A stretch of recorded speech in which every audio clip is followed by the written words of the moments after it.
السلام علیکم ورحمۃ اللہ وبرکاتہ۔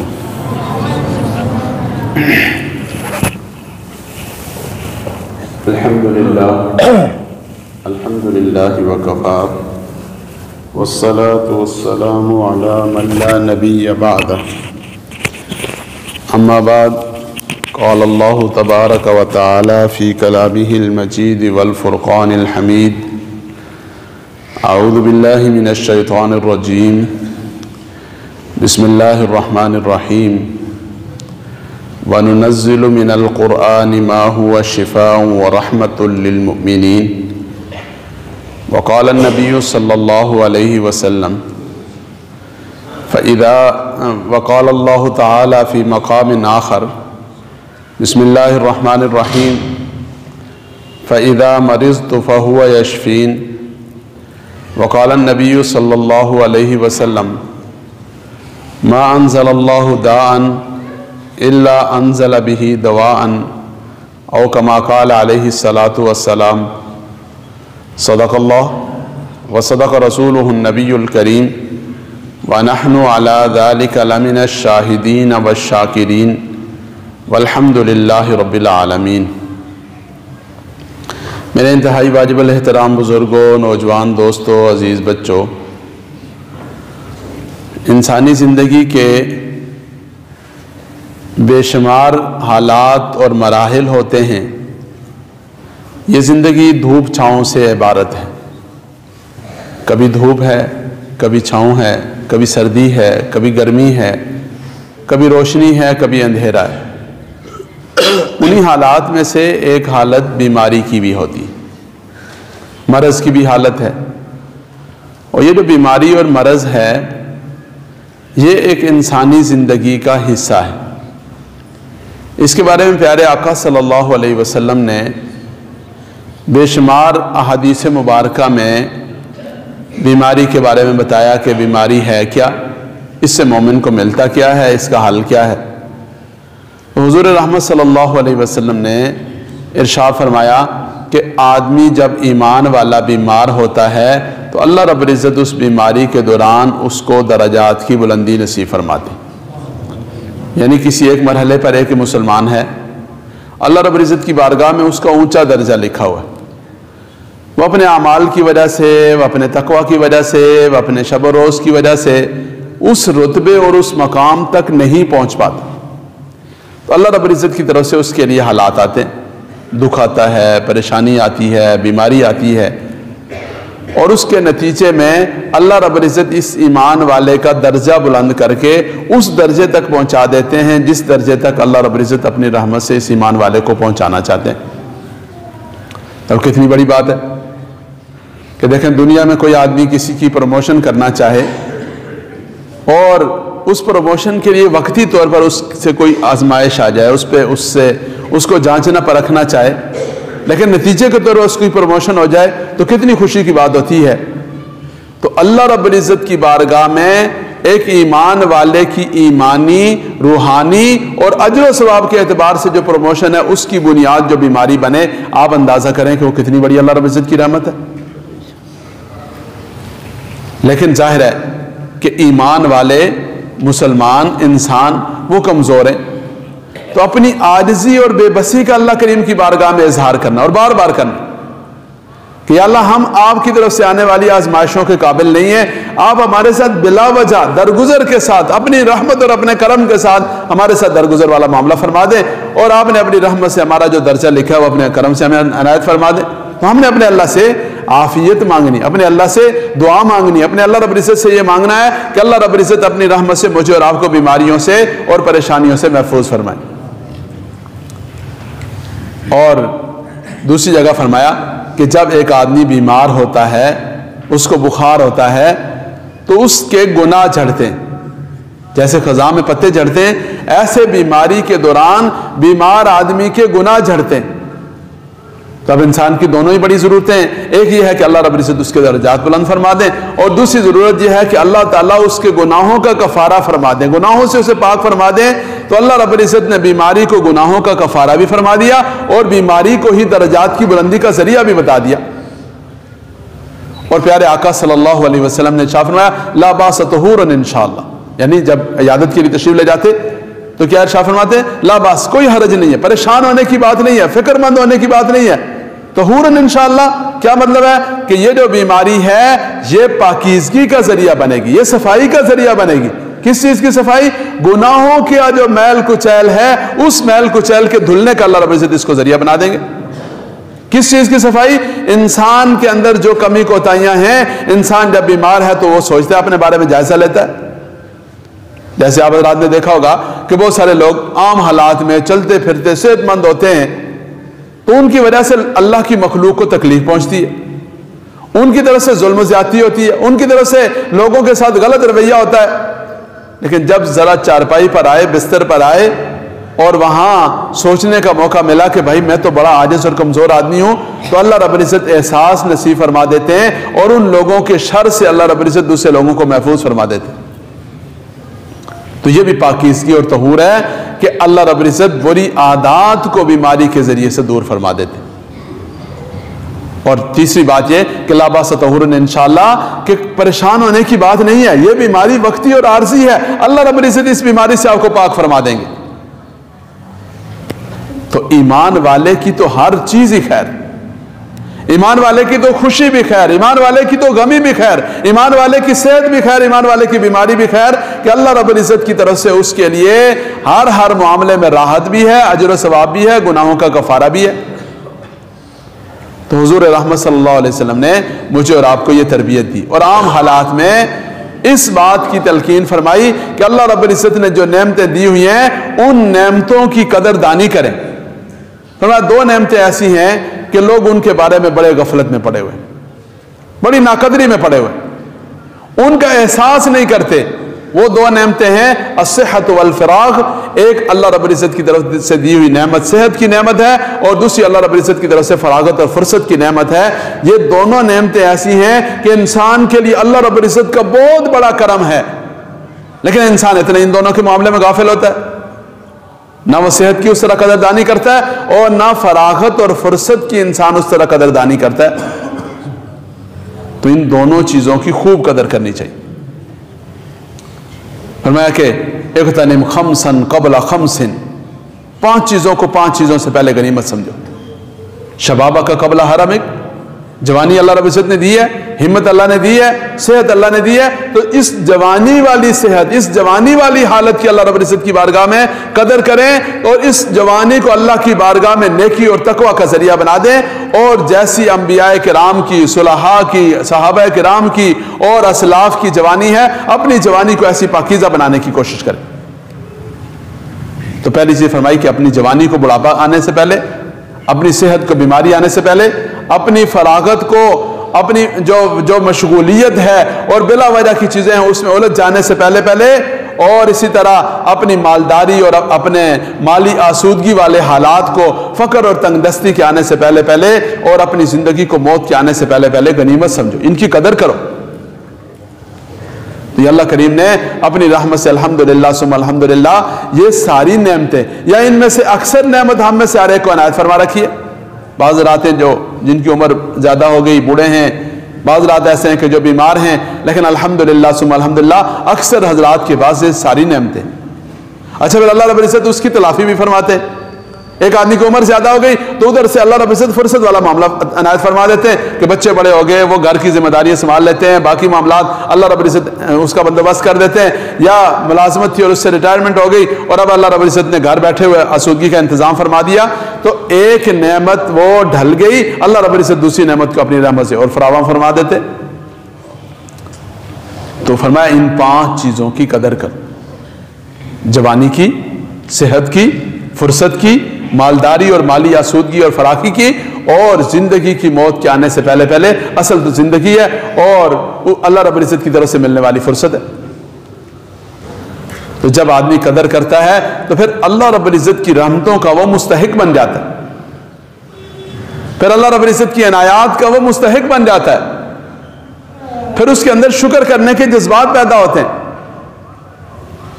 ہمارے حضرت مولانا عبداللہ شہید رحمۃ اللہ علیہ کا معمول تھا کہ جامعہ میں E7 میں جامعہ فریدیہ تشریف لے جاتے، لال مسجد سے نکلتے تو کوشش کرتے کبھی کبھار پیدل تشریف لے جاتے، پورا سفر پیدل نہ جاتے تو راستے میں گاڑی سے اتر جاتے، یہ جو چڑیا گھر والا چوک ہے وہاں اتر جاتے، وہاں سے پیدل جاتے.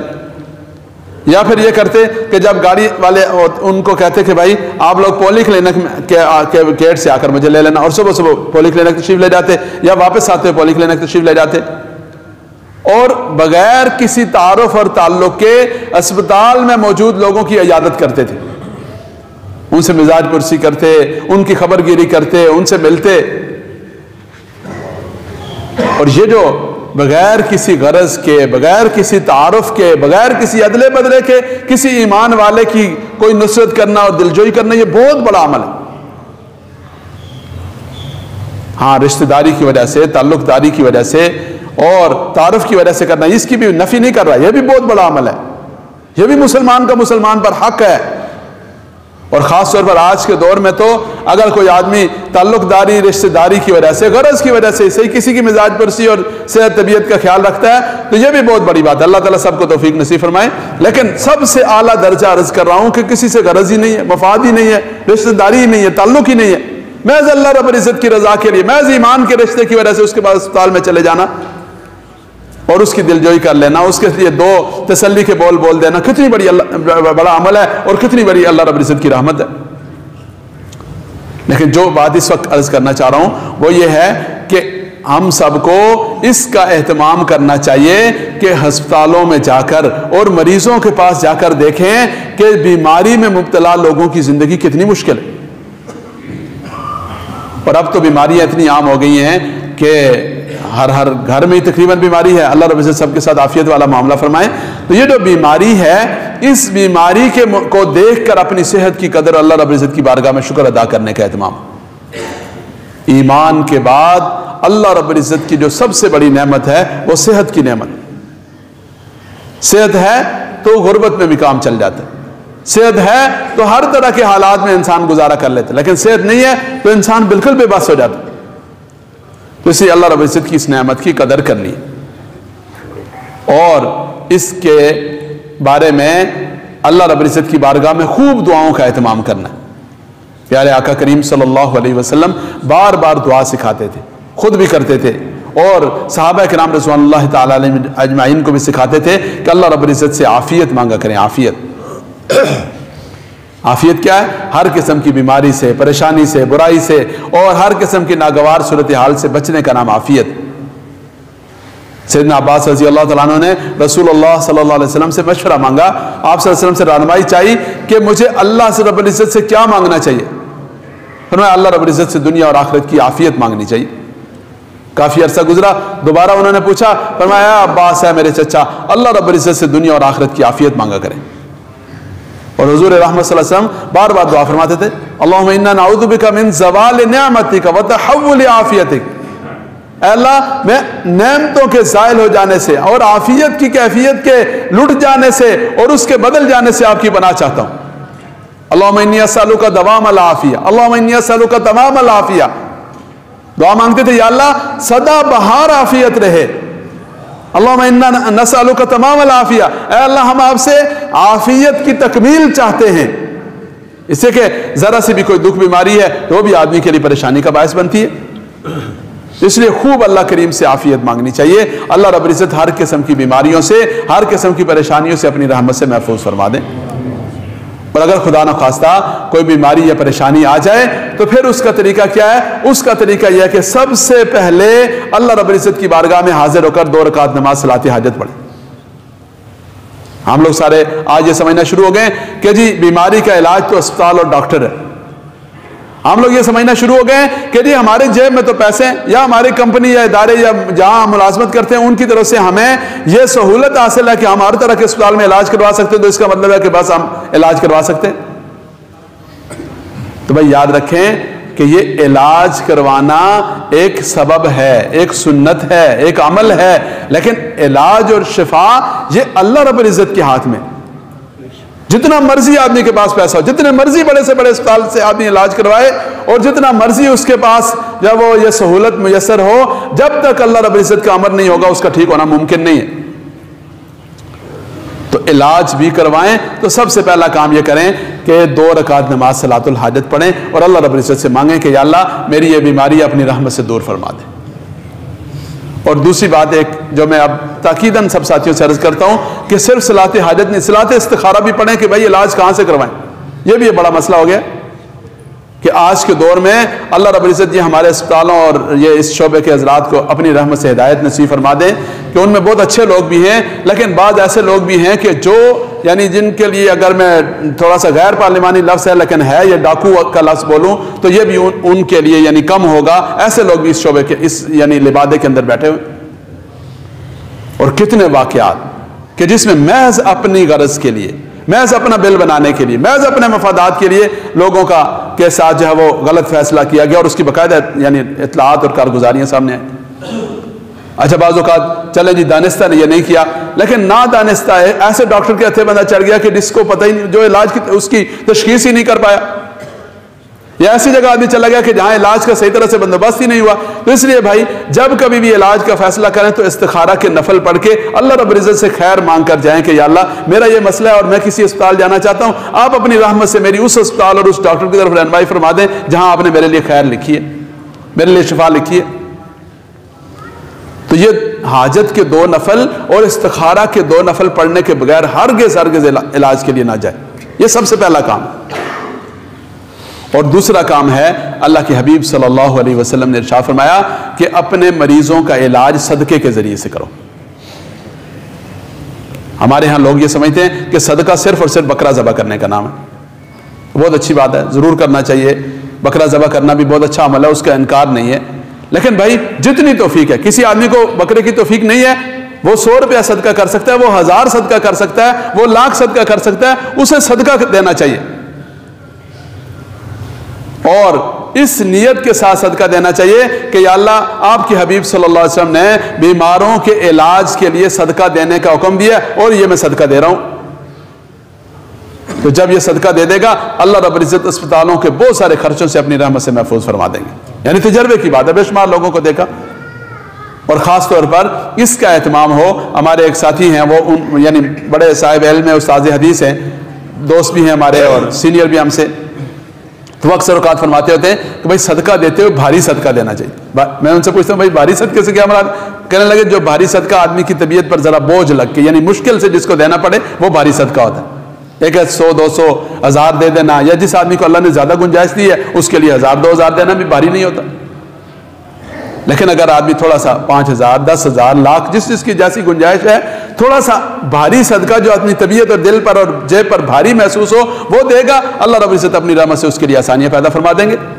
تو میں یہ عرض کر رہا تھا کہ بکرا ضروری نہیں ہے، اچھی بات ہے دے دیں، لیکن اگر اللہ رب العزت نے اپنی رحمت سے توفیق دی ہے تو بکرا بھی دے دیں، نقد بھی دے دیں۔ تو صدقہ دینے کا اہتمام۔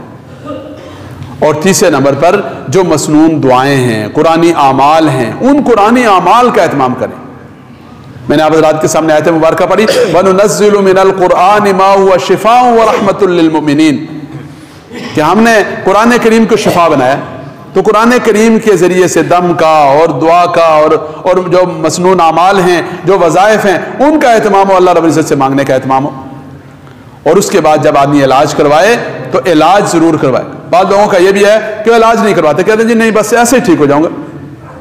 بھائی ایسے تو اللہ رب العزت اپنی رحمت سے ٹھیک کریں، اور اللہ رب العزت کی رحمت سے کوئی بعید بھی نہیں ہے، لیکن یہ علاج کروانا سنت ہے، اسباب کا اختیار کرنا یہ سنت ہے۔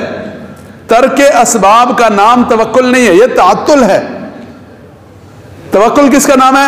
اسباب اختیار کیے لیکن نگاہ اپنے اللہ پر رکھی، یقین اپنے اللہ پر رکھا۔ اسپتال میں گئے، ڈاکٹر کے پاس گئے، علاج کے لیے گئے، لیکن کیا سمجھ کے گئے کہ یہ میرے آقا صلی اللہ علیہ وسلم کی سنت ہے، میرے لیے یہ حکم ہے اور میں اس سنت کو پورا کرنے کے لیے علاج کروا رہا ہوں، یا اپنے بزرگوں کا، اپنے عزیزوں کا، رشتہ داروں کا علاج کروا رہا ہوں۔ اللہ آپ اپنی رحمت سے اس کو شفا کا اور خیر کا ذریعہ بنا دیں، لیکن شفا آپ نے دینی ہے، شفا آپ کے خزانوں میں، اور خوب مانگنے کا اہتمام ہو۔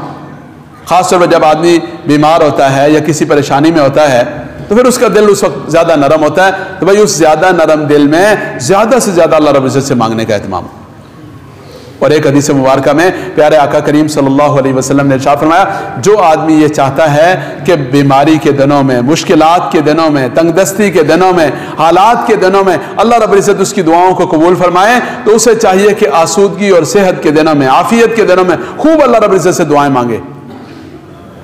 تو عام حالات میں بھی دعائیں مانگنی ہیں، اور بیماری کے دوران، حالات کے دوران اللہ رب العزت سے ہی مانگنا ہے، اس لیے کہ ہمارے پاس حل اور آپشن اس کے علاوہ کوئی اور نہیں۔ اس لیے یہ جو صحت اور بیماری کے احکامات ہیں، اس معاملے میں خوب اس کا اہتمام ہو کہ ہم اللہ رب العزت کے احکامات کو اور پیارے آقا صلی اللہ علیہ وسلم کے طریقوں کو پیش نظر رکھیں۔ اللہ رب العزت سب کے ساتھ عافیت والا معاملہ فرمائیں۔ جو لوگ بیمار ہیں اللہ رب العزت سب کو شفا نصیب فرما دیں۔ جو صحت مند ہیں اللہ رب العزت عافیت اور صحت، سلامتی والی زندگی، ایمان کی سلامتی والی زندگی نصیب فرما دیں، اور اللہ رب العزت ہم سب کے لیے اپنی طرف سے عافیت اور کرم والے فیصلے فرما دیں۔ وآخر دعوانا الحمدللہ رب العالمین۔